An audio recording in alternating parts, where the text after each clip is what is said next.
Bapak Ibu rahimakumullah, tema yang akan kita sampaikan hari ini kita bahas tentang hakikat hidup ya. Hakikat hidup. Bismillahirrahmanirrahim. Hakikat hidup. Yang tema besarnya adalah tentang hakikat hidup. Hidup itu yang pertama bagi orang yang beriman, hidup itu adalah ibadah. Hidup itu ibadah.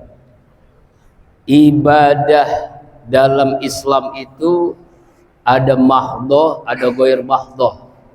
Ibadah dalam Islam itu ada sosial, ada ritual. Setiap apapun yang kita lakukan, selama niat, cara, tujuannya karena Allah, maka itu namanya ibadah. Kita singkat dengan NCT, niat, cara, tujuan. Niatnya karena Allah, caranya sesuai aturan Allah, tujuannya mencari ridha Allah, itu namanya ibadah.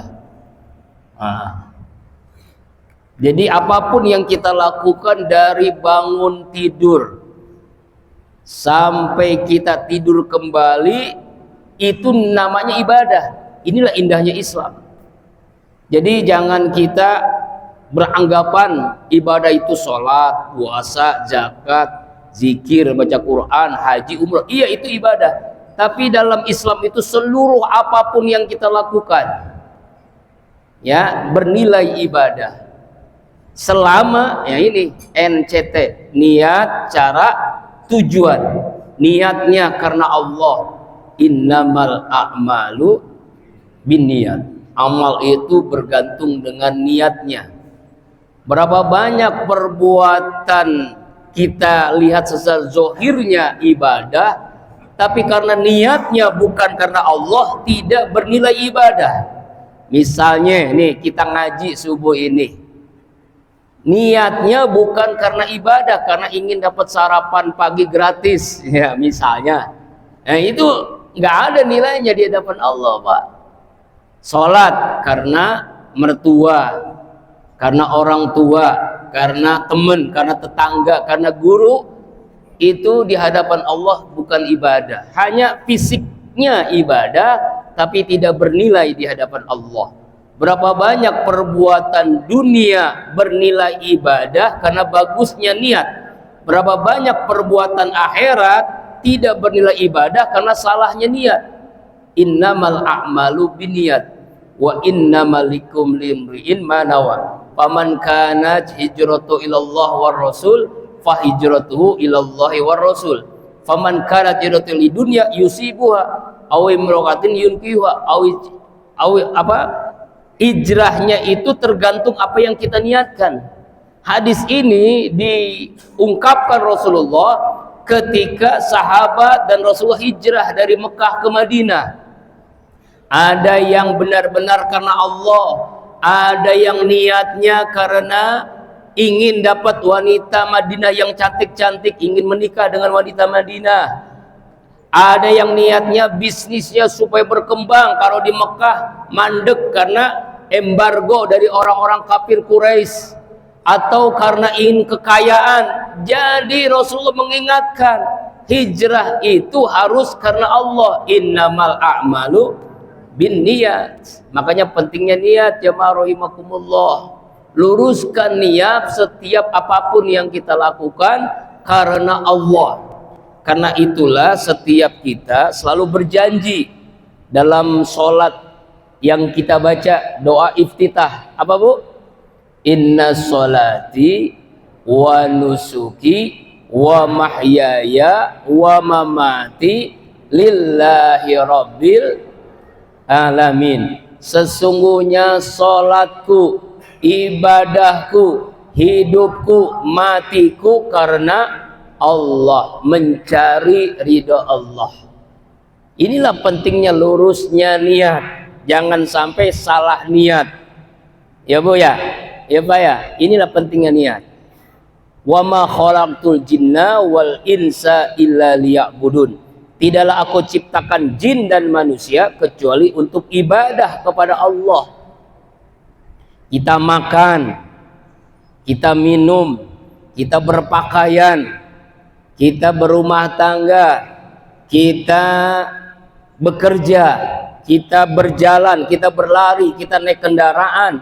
Apapun yang kita lakukan bernilai ibadah selama niatnya karena Allah, caranya sesuai aturan Allah yang dicontohkan Rasulullah, dan tujuannya mencari ridho Allah. Nah, paham sampai sini Bu? Insya. Jadi jangan anggap remeh. Ibu-ibu nyapu, ngepel, neriska, nyuci pakaian, masak, itu semuanya bernilai ibadah selama niatnya, caranya, dan tujuannya karena Allah. Insya mudah-mudahan apa yang kita lakukan bernilai ibadah.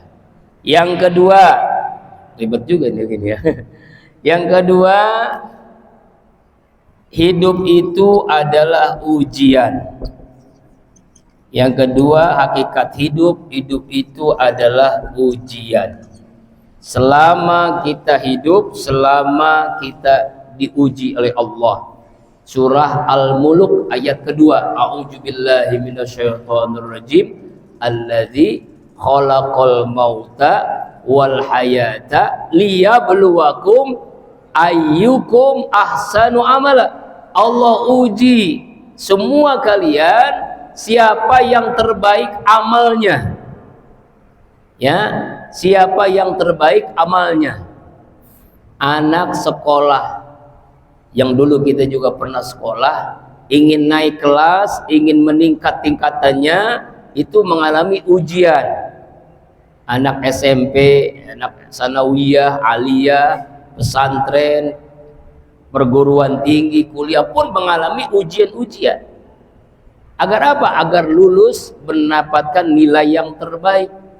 Nggak mungkin guru sekolah SMA memberikan soal ujian untuk anak SD. Mustahil anak kuliah diberikan ujian soal SD. Nggak mungkin. Jadi kalau kita semakin meningkat ibadah iman kita, semakin meningkat juga ujian yang dialami. Nah, apa ujian-ujian itu? Soal ujiannya yang pertama namanya ujian perintah Allah. Seluruh perintah Allah ini adalah ujian. Perintah Allah, sholat, Allah perintahkan kita, ujian. Sudahkah kita melaksanakannya sholat sungguh-sungguh? Sholatnya di awal waktu atau di akhir waktu? Sholatnya berjamaah atau sendiri? Sholatnya di masjid atau di rumah? Puasa yang kita lakukan apakah sekedar hanya menahan makan minum atau sudah mampu puasakan seluruh anggota tubuh ini? Zakat, zakat yang kita keluarkan, zakatnya hanya fitrah doang atau hanya zakat mal doang, atau dua-duanya kita berikan? Infak, sedekah, wakaf itu kita lakukan dengan ikhlas atau karena manusia? Haji hanya gara-gara gelar atau karena Allah ibadah yang kita lakukan? Ini adalah ujian. Ujian perintah Allah. Sudahkah ikhlas, istiqomah, sabar dalam melaksanakannya? Dan ujian yang paling berat dari perintah Allah dialami oleh Nabi Ibrahim, Nabi Ismail alaihissalam. Ini paling berat nih Bu ujiannya Bu. Kita mah nggak mungkin bisa menghadapi ujian yang seberat dialami oleh Nabi Ibrahim. Apa ujiannya Bu? Nabi Ibrahim dan Nabi Ismail alaihissalam. Apa ujiannya? Yaitu kurban. Ya kan? Bagaimana Allah menguji Nabi Ibrahim berpuluh-puluh tahun nggak punya anak. Ya, berpuluh tahun nggak punya anak. Bahkan istrinya Sarah itu wanita yang paling cantik, keturunan ningrat, mungkin kalau kita disebut darah biru. Dimaksa suaminya supaya kawin lagi. Nah, kira-kira gimana, Bu? Pak, gimana Pak? Bapak punya istri, memaksa Bapak kawin lagi. Dipaksa ini, Pak. Bukan Bapak yang pengen, bininya yang pengen. Gimana? Kira-kira senang banget ya. Masya Allah. Bang, kita kan udah lama berumah tangga, Bang. Ya abang kawin lagi lah, Bang. Enggak ah, kamu wanita satu-satunya yang kucintai. Hanya kamu. Dipaksa terus menerus. Akhirnya karena memaksa, karena memang pengen banyak keturunan, akhirnya bolehlah. Tapi engkau yang memilihnya. Dipilihlah Siti Hajar. Hajar ini pembantu rumah tangganya, budaknya, bukan aja pembantu, budaknya Nabi Ibrahim dan Siti Sarah. Jadi nggak mau dong Siti Sarah memilih sama dengan dia, sama ningratnya, sama darah birunya, sama cantiknya, nggak mau. Dia pilih wanita budaknya, yaitu Siti Hajar. Nah, akhirnya setelah menikah, Allah karuniakan kedua-duanya hamil. Aneh bin ajaib. Siti Hajar hamil, Siti Sarah pun hamil. Melahirkan dua-duanya. Yang satu namanya Ismail, yang satu namanya Ishak. Cemburu, nggak mau dong berduaan. Akhirnya Allah perintahkan untuk mengungsi, hijrah. Jangan di Palestina, di Mekah. Mekah waktu itu tandus, tidak ada manusia. Jangan manusia, binatang pun tidak, gersang sekali. Tapi karena perintah Allah, Hajar dan Ismail bayi ditaruh di Mekah. Masya Allah, sendirian, berduaan dengan bayinya. Karena perintah Allah, taat kepada Allah. Nah, berapa tahun, sekitar usia akil balik, kembali lagi ke Mekah. Padahal ditinggalkan berduaan. Kaget Nabi Ibrahim.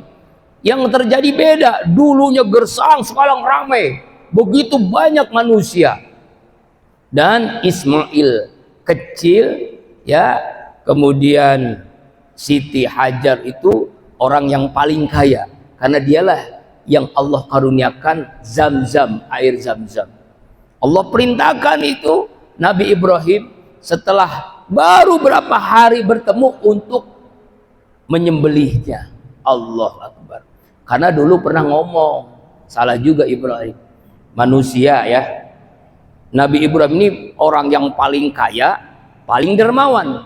Saking kayanya jamaah rahimakumullah, setiap tahun berkurban 1000 ekor onta. Ya.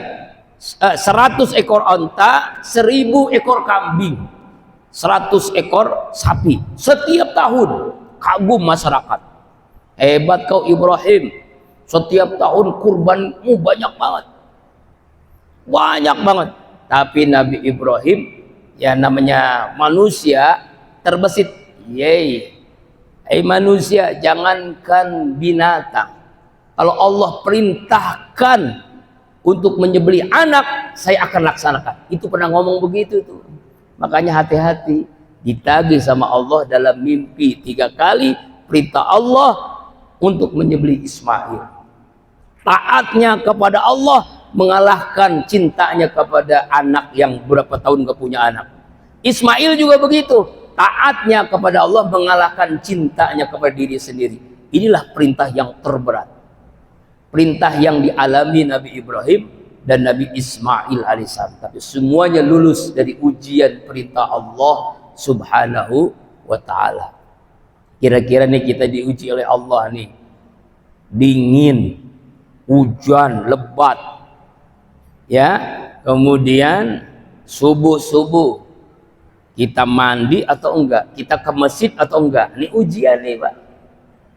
Kalau kita lulus ujian, insya Allah Allah luluskan ujian yang berikutnya. Ya, puasa, panas terik matahari, kerongkongan, waduh udah berat banget dah. Berat. Tapi dia tetap puasa. ya lulus dari ujian. Zakat, harta yang setiap hari kita cari, lalu disuruh mengeluarkannya, nah lulus enggak? Jadi ujian yang pertama perintah Allah. Lulus atau tidaknya terlihat kita mampu melaksanakannya dengan ikhlas atau tidak, dengan sabar atau tidak, dengan istiqomah atau belum. Mudah-mudahan Allah luluskan kita dari ujian perintah Allah subhanahu wa ta'ala. Amin ya Allah ya Rabbal. Yang kedua, ujian larangan Allah. Setiap larangan Allah itu ujian. Ada orang yang lulus dari perintah Allah, tapi belum tentu lulus dari larangan Allah. Contohnya, ada orang sholatnya rajin, tapi maksiatnya tekun, yang disebut dengan STMJ. Sholatnya terus, maksiatnya jalan. Nah, itu kan ada ya. Dia puasa tapi ngerumpi juga jalan terus. Ada bu? Ada nggak? Gosip. Itu yang bapak-bapak biasa lakukan tuh ya. Nah, zakat dia keluarkan tapi riba dimakan juga. Nah, ada nggak? Banyak. Haji dia laksanakan, umroh dia kerjakan, tapi korupsi lebih gede lagi. Ada nggak? Nauzubillahi min. Inilah ujian larangan Allah. Larangan-larangan Allah itu adalah bagi kita, mampu nggak kita meninggalkannya? Ya, kalau perintah Allah sesuai kemampuan, tapi larangan Allah harus ditanggalkan dengan sebenar-benarnya. Akhirnya mah sedikit aja, lama-lama haram, ya kan? Sedikit aja haram, apalagi banyaknya minuman keras. Ya, judi sekarang lagi marak, judi online, game online. Nah, ini kan orang, kalau dulu orang main judi kumpul di rumah gapleh, ya kan ya. Kalau sekarang di kamar pun bisa main judi bu, dengan handphonenya online. Nah, ini larangan Allah nih. Dapat nih, pengen lagi terus. Itulah kalau orang main judi itu kan, menangnya membuat dia ketagihan, kalahnya membuat dia penasaran, gak bakalan selesai. Lingkaran setan orang main judi, apapun namanya, judi online lah. Ini hati-hati nih ya, gara-gara judi online rumah tangga berantakan, ada yang bunuh diri, ada yang merampok, mencuri, menghalalkan segala cara. Belum lagi kemaksiatan yang begitu luar biasa, perzinahan, ya, homoseksual, lesbian. Ini kan udah luar biasa. Ya, dulu ya orang pacaran itu, orang-orang tua kita dulu kan jauh-jauhan, paling kirim surat. Sekarang seperti beli sepatu, nyobainnya iya, beli belum tentu. Nah, nauzubillahimin, bahkan divideoin lagi. Larangan Allah yang paling berat dialami oleh siapa? Nabi Yusuf. Kenal bu Nabi Yusuf? Kenal? Di mana kenalannya? Nabi Yusuf alaihissalam itu nabi yang paling ganteng, paling tampan, luar biasa akhlaknya. Diuji oleh Allah, yaitu ada permaisuri, raja Mesir. Dia cantik, dia kaya, permaisuri kan, sangat cinta dengan Nabi Yusuf. Nabi Yusuf pun manusia biasa, dia juga cinta dengan permaisuri itu. Namanya Julaiha katanya mah. Julaiha, kenal bu Julaiha? Tukang gado-gado. Bukan bu, permaisuri. Berduaan ketika itu Raja Aziz namanya, sedang ada keperluan, semua pasukannya dibawa, berduaan di kamar, digodalah Nabi Yusuf oleh Siti Julaiha. Nabi Yusuf juga pengen. Julaiha apalagi, pakaian transparan, berduaan di kamar. Cintanya kepada Allah, takut dengan ajab Allah mengalahkan segala-galanya. Nabi Yusuf lulus dari ujian larangan Allah, tidak mau berzina. Kira-kira kita gimana Bapak-bapak?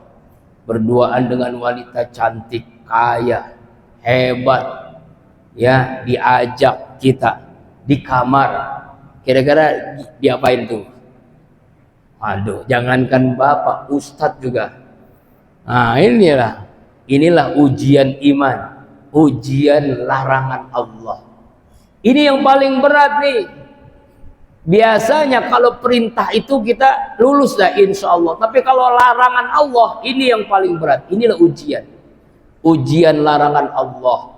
Ujian berzina, ujian dari mabuk, ujian dari durhaka, ujian dari syirik. Sekarang kan ada kasus anak yang durhakanya itu luar biasa. Punya orang tua nggak sanggup ngurus, dibawalah ke panti jompo. Bahkan ada yang ditelantarkan orang tuanya, ibu kandungnya sendiri. Nauzubillahi min dzalik. Ini sudah luar biasa ini. Ada yang memperebutkan harta waris, bahkan orang tuanya diperkarakan di pengadilan sampai ada orang tuanya dihukum oleh anak kandungnya sendiri gara-gara dia merasa dapat harta warisannya sedikit. Nah, ini kan udah luar biasa nih jahatnya anak itu. Tidak akan berkah hidupnya. Ya, macam-macam lagi perbuatan kezaliman, ya korupsi. Wah, lalu zaman Orde Baru di bawah meja, zaman Orde reformasi di atas meja. Di zaman sekarang meja-mejanya diambil, saking rakusnya itu korupsi. Ya'udzubillahi min dzalik. Berbagai macam kemaksiatan, kezaliman, kemungkaran. Ini adalah ujian dari Allah. Mampukah kita meninggalkan larangan-larangan Allah Subhanahu wa ta'ala? Yang ketiga, ujian dari nikmat. Ujian dari nikmat. Seluruh nikmat yang Allah berikan itu ujian bagi kita. Mampukah kita mensyukurinya atau berkeluh kesah dengan nikmat yang Allah berikan? Ya, Masya Allah, nikmat Allah itu nggak terhitung jamaah rahimakumullah. Wa in ta'uddu nikmatallahi la tuhsuha. Jika kamu menghitung nikmat Allah, tidak akan terhitung saking banyaknya. Makanya orang yang bersyukur dengan nikmat Allah selalu husnuzon, berbaik sangka kepada Allah Subhanahu wa ta'ala. Ini sebuah kisah. Ya, ada seorang suami istri sudah lama, lebih dari 10 tahun nggak punya diberikan keturunan. Lalu Allah karuniakan, ya, dia diperiksa ke dokter, alhamdulillah sudah hamil 2 bulan. Lalu istri ngomong pada suami, alhamdulillah bang, saya sudah hamil 2 bulan. Tapi kita jangan bilang-bilang sama siapa-siapa, karena khawatir ntar nggak jadi. Kata istrinya kepada suaminya, iya mah, kita rahasiakan dulu, nanti kalau sudah besar, kalau benar-benar kita baru kita bersyukur kepada Allah. Ya, kita siarkan kepada keluarga kita, kita sebarkan. Kita tutup rahasia ini. Iya, silakan, sanggup. Berapa hari kemudian ada tukang PLN datang ke rumah ibu ini. Assalamualaikum Bu, waalaikumsalam. Ada apa Pak? Ini 2 bulan ibu menunggu. Ah, Bapak tahu? Wah, suami saya ini nih memberitahu saya sudah nunggak 2 bulan. Sudah 2 bulan maksudnya. Akhirnya, ya, lah, kok bisa tahu? Kaget dia, seorang istri tadi. Kemudian ya udah nanti, kemudian bertemu dengan suaminya, Pak, gimana sih Bang? Kita kan sudah komitmen untuk menjaga rahasia bahwa kita itu hamil, saya itu hamil, tapi jangan dibuka rahasia ini, kita sembunyikan dulu. Kenapa abang bilang-bilang? Lah saya nggak pernah bilang-bilang Bu, itu buktinya tadi pagi ada yang datang ke rumah sudah 2 bulan. Lah kok bisa tahu? Ya nggak tahu saya, bapak yang bilang. Akhirnya abangnya ini, suaminya ke PLN, betok meja. Assalamualaikum, gimana sih Bapak? Saya nggak pernah memberitahukan istri saya hamil. Bapak sudah bilang nunggak sudah 2 bulan. Emang ini catatannya Pak, 2 bulan. 2 bulan catatannya. Lalu kalau saya nggak ini, ya diputus. Iya, barang saya diputus. Astagfirullahaladzim. Gini aja lah Pak, dah kalau nggak pengen diputus, silakan aja Bapak pakai lilin. Pakai lilin, dibilang sama istrinya, Bu, diputus pakai lilin. Astagfirullahaladzim. Ini gara-gara apa? Suudzon sama orang. Makanya orang yang bersyukur itu mesti husnuzon kepada Allah Subhanahu wa ta'ala. Paham ya Pak? Paham ya Bu? Aneh bin ajaib. Masa tukang PLN tahu ya? Nikmat Allah begitu banyaknya. Mulai kita bangun tidur sampai tidur kembali, nikmat mata bisa melihat, nikmat telinga. Alhamdulillah mata kita kedua-duanya ada di depan. Bayangkan kalau satu depan, belakang satu, kacamata nggak ada yang laku. Nikmat telinga, nikmat hidung. Alhamdulillah hidung kita kedua-duanya lubangnya di bawah. Bayangkan kalau di atas. Itu musim hujan itu, Masya Allah, berabai kita. Nikmat mulut, ada giginya. Dan alhamdulillah antara lidah dengan gigi berbeda. Gigi itu keras, lidah itu lembek. Bayangkan kalau semuanya keras, lidahnya keras, giginya keras, waduh, berabai kita, ya kan? Ya, nikmat rambut, nikmat bulu, Masya Allah, banyak berbagai bulu, nikmat. Nikmat tangan, nikmat sel-sel dalam tubuh kita. Allah berikan nikmat yang begitu banyaknya. Bersyukur atau tidak? Yang paling luar biasa kita contohkan siapa nih? Nabi Sulaiman alaihissalam. Kenal Bu Nabi Sulaiman? Allah berikan nikmat yang luar biasa. Nikmatnya bukan hanya seorang nabi, dia adalah raja. Hebat kemampuannya, bisa menguasai kerajaan manusia, kerajaan binatang, bisa memahami bahasa binatang, jin. Aduh, ini luar biasa. Nabi Sulaiman kaya sekali, hebat kekuasaannya, bisa berbicara dengan binatang bahkan bisa bahasa semut. Tuh, kayak dulu ada orang tuh katanya bisa bahasa semut, siapa namanya itu? Aneh bin ajaib. Hanya Nabi Sulaiman Pak, nggak ada orang yang bisa bahasa semut. Innahu min Sulaiman wa innahu bismillahirrahmanirrahim. Itu yang diungkapkan Nabi Sulaiman ketika menulis surat kepada Ratu Balqis. Ya, Nabi Sulaiman punya kemampuan berbahasa binatang, punya kemampuan bisa memerintahkan jin. Makanya luar biasa kerajaannya.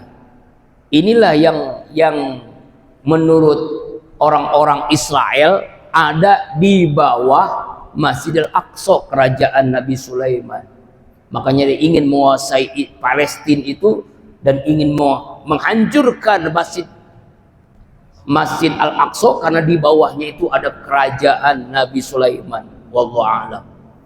Itu Allah Akbar. Kayaknya luar biasa. Tapi apa ungkapan Nabi Sulaiman? Rabbi auzi'ni an askura nikmataka allati an'amta alayya wa ala walidayya wa an a'mala salihan tarda wa adkhilni bi rahmatika fi ibadikas salihin. Nabi Sulaiman lulus dari ujian nikmat-nikmat Allah Subhanahu wa ta'ala. Kemudian ujian yang keempat, ujian musibah. A'udzu billahi minasyaitonir rajim. Wabasyyiris sabirin alladzina idza asabathum musibah qalu inna lillahi wa inna ilaihi raji'un. Berikanlah kabar gembira kepada hamba-hamba Allah yang sabar ketika tertimpa musibah. Dia berkata inna lillah wa inna ilaihi raji'un. Kita ini dari Allah, kembali kepada Allah. Yang paling berat dialami kita contohkan siapa? Nabi Ayub alaihissalam. Nabi Ayub ini kaya, jatuh miskin. Nabi Ayub ini gagah, kuat, jatuh sakit. Nabi Ayub ini punya anak keturunan yang banyak, istri yang cantik, tapi meninggalkannya seluruhnya. Kenapa? Karena berubah dari kaya jatuh miskin, dari kuat jatuh lemah, dari sehat jadi sakit. Semuanya keluarga meninggalkannya seorang diri. Tapi Nabi Ayub alaihissalam, Allahu Akbar, Allah uji dengan ujian penyakit, berpuluh tahun penyakitnya. Tapi Nabi Ayub, Nabi yang sabar, sampai Allah berikan kekuatan, akhirnya kembali lagi sehat, kembali lagi kaya, kembali lagi keluarganya. Inilah Nabi yang diberikan ujian musibah. Bahkan dalam sebuah hadis, jamaah rahimakumullah, nanti ada nikmat Allah, ada surga di orang-orang yang di surga. Mudah-mudahan kita termasuk ahlul jannah, amin. Ada yang iri itu ghibthah. Kenapa kok ada orang yang begitu luar biasanya, surganya lebih tinggi, nikmatnya lebih banyak dibandingkan dengan orang yang ahli ibadah, orang yang orang soleh dan solehah. Lalu dalam hadis itu diceritakan orang itu bertanya, apa amalannya ini? Apa amalannya orang-orang yang di surganya lebih tinggi dibandingkan kita? Di antara amalannya adalah waktu di dunia diberikan ujian bertubi-tubi musibah, bertubi-tubi masalah. Miskin, melarat, susah hidupnya, cacat, ya, kemudian berbagai musibah dah. Tapi dia sabar menghadapinya, Allah berikan surga yang paling tinggi. Allahu Akbar. Jadi banyak ahli surga ini cemburu gitu. Kalau tahu begini, lebih baik saya di dunia dapat musibah saja. Lebih baik di dunia saya dapat miskin saja, susah saja. Karena surganya yang paling tinggi. Masya Allah. Itulah nih musibah disikapi dengan sabar. Emang berat nih kalau ngomong mah enak. Kita juga, Ustadz juga belum tentu Pak mengalaminya. Tapi kita akan mengalami ini semua. Jadi nggak setiap hari itu enak terus nggak ada. Kita digulirkan. Kadang kaya, kadang miskin, kadang senang, kadang susah, kadang sehat, kadang sakit. Kita digulirkan. Allazi khalaqal mauta wal hayata liyabluwakum ayyukum ahsanu amala. Siapa yang terbaik amalnya? Ajaban diambil mukmin, ajaib orang beriman. Yang dialaminya baik, apapun yang dialaminya baik. Dia kaya baik, dia miskin baik, dia sehat baik, dia sakit baik, dapat nikmat baik, dapat musibah baik. Baiknya kenapa? Ketika dapat nikmat dia bersyukur, syukur jadi baik untuknya. Dapat musibah dia sabar, sabar baik untuknya. Bahkan pahala sabar itu luar biasa. Innama yuwaffas sabiruna ajrohum bighairi hisab. Sesungguhnya hamba Allah yang sabar itu Allah berikan pahala unlimited, pahala yang tidak terhingga. Kita sholat berjamaah 27 kali lipat, kita berinfak pagi ini 700 kali lipat. Kita sabar, pahalanya bukan 27, bukan 700, tapi Masya Allah unlimited, tidak terbatas. Kita ngaji pahalanya 1 jam sama dengan sholat 1000 rakaat. Ini kita ngaji ini 1 jam, pahalanya sholat 1000 rakaat. Pernah Bu sholat 1000 rakaat? Ya boro-boro 1000 rakaat. Sholat 23 rakaat. Sholat tarawih pun kita cari imamnya siapa nih. Paling cepat baru dipakai. Tapi kita ngaji 1 jam, pahalanya 1000 rakaat. Itu pahalanya. Tapi ada pahala yang paling besar bagi siapa? Bagi orang-orang yang sabar. Allahu Akbar. Mudah-mudahan kita semua dijadikan hamba-hamba Allah yang sabar. Amin. Ya Allah ya Rabbal Alamin. Nah ini hakikat hidup yang kedua. Sekarang hakikat hidup yang ketiga, yaitu hidup itu sementara. Hidup itu sementara. Gak ada yang abadi. Yang abadi itu hanya di akhirat. Wal akhiratu khairul laka minal ula. Akhirat itu lebih baik dan lebih kekal. Makanya Rasulullah mengatakan aqyasul ummati zikral maut wa asadsi dan hamba Allah yang paling cerdas di kalangan umatku, hamba Allah yang paling banyak ingat mati dan mempersiapkan setelah mati. Karena semua kita akan menghadapinya.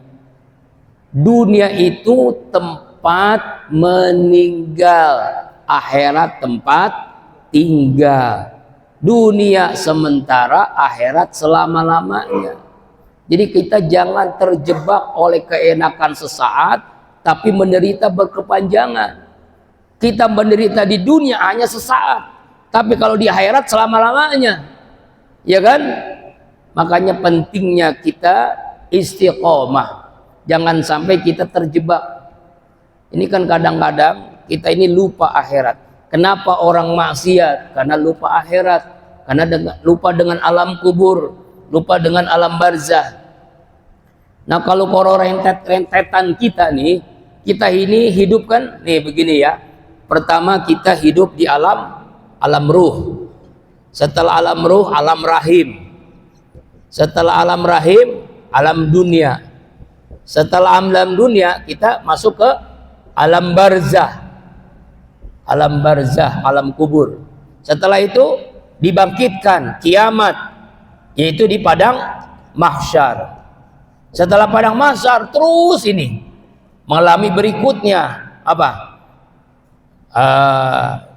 Mizan, ditimbang, kemudian dihisab, ditimbang, kemudian setelah itu apa?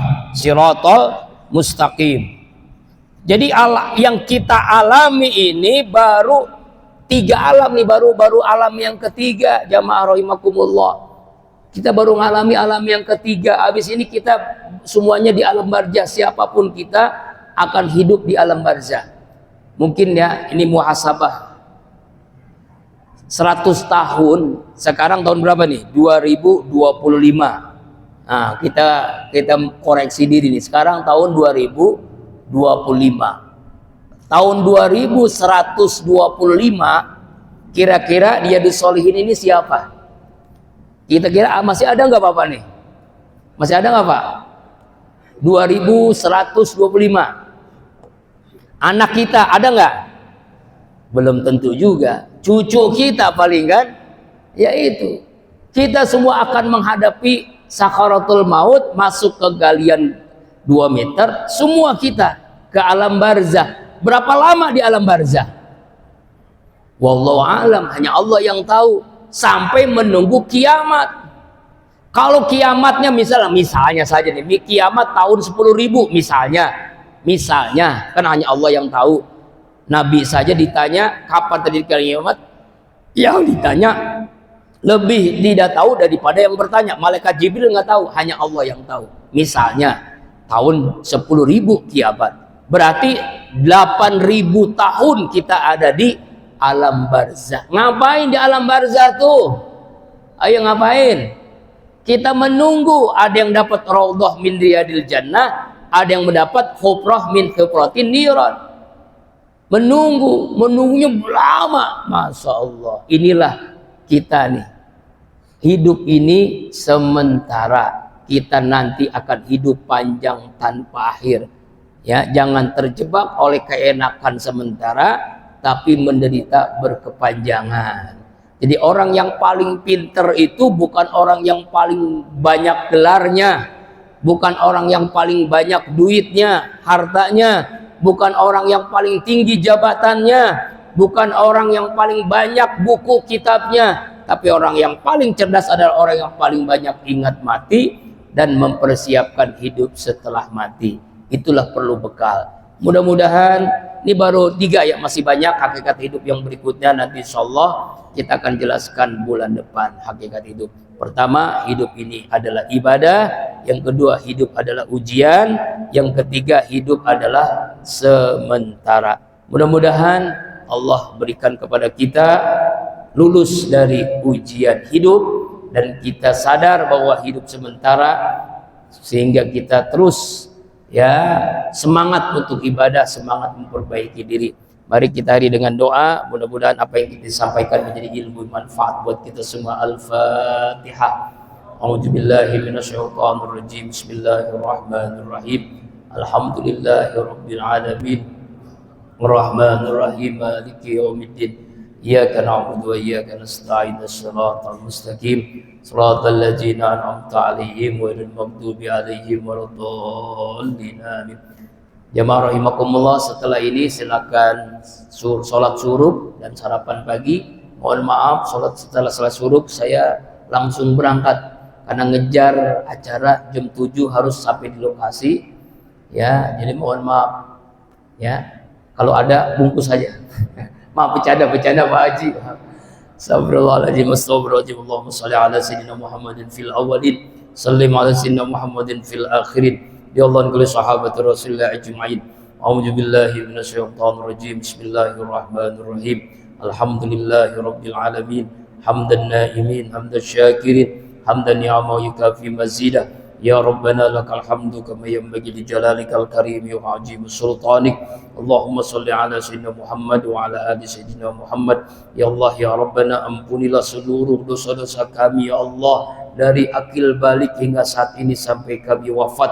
Ampunilah seluruh dosa ibu ayah kami, kakek nenek kami, suami istri kami, kakak adik kami, mantu mertua kami, anak-anak cucu keturunan kami, guru-guru kami ya Allah, seluruh dosa jamaah Masjid Besar Riyadhus Shalihin, seluruh dosa kaum muslimin muslimat, mukminin mukminat baik yang hidup apalagi yang telah wafat. Ya Allah ya Rabb, selamatkan saudara-saudara kami yang tertimpa musibah, saudara-saudara kami yang diuji dengan musibah, dengan masalah. Ya Allah, selamatkan saudara-saudara kami yang terzolimi di Gaza, di Palestina ya Allah. Selamatkan ya Allah saudara-saudara kami yang masih jauh dari hidayah-Mu ya Allah. Ya Allah, berikan hidayah kepadanya untuk menikmati ibadah di dunia yang sesaat ini ya Allah. Ya Allah ya Rabb, karuniakan kepada kami akidah yang kuat, ibadah yang ikhlas, istiqomah, khusyuk ya Allah, akhlak yang mulia, hati yang bersih, ilmu yang bermanfaat, sehat walafiat, rezeki yang halal, berkah dunia akhirat, keluarga yang sakinah, anak cucu keturunan soleh dan solehah. Berikan kepada kami kesempatan bertaubat sebelum kami wafat. Beri rahmat-Mu ya Allah ya Rahman ya Rahim di detik-detik kematian kami. Mudahkan bagi kami menghadapi sakaratul maut. Wafatkan semua kami dalam keadaan terbaik, husnul khatimah ya Allah. Ya Allah, jadikan setiap helaan napas, detak jantung kami ya Allah, dari bangun tidur sampai tidur kembali bernilai ibadah di sini-Mu ya Allah. Ya Allahumma inna ala zikrika wa syukrika wa husna ibadatik. Jadikanlah semua kami ini hamba-hamba-Mu yang selalu berzikir kepadamu ya Allah, hamba-hamba-Mu yang selalu bersyukur atas nikmat-nikmat-Mu, hamba-hamba-Mu yang selalu mempersembahkan ibadah terbaik hanya mencari doa-Mu. Ya Allah ya Rabbana, bahagiakan kami dengan ridha-Mu dan surga-Mu. Jadikanlah esok kami lebih baik daripada hari ini. Hasbunallah wa ni'mal wakil, ni'mal maula wa ni'man nasir, la haula wa la quwata illa billahil aliyil azim.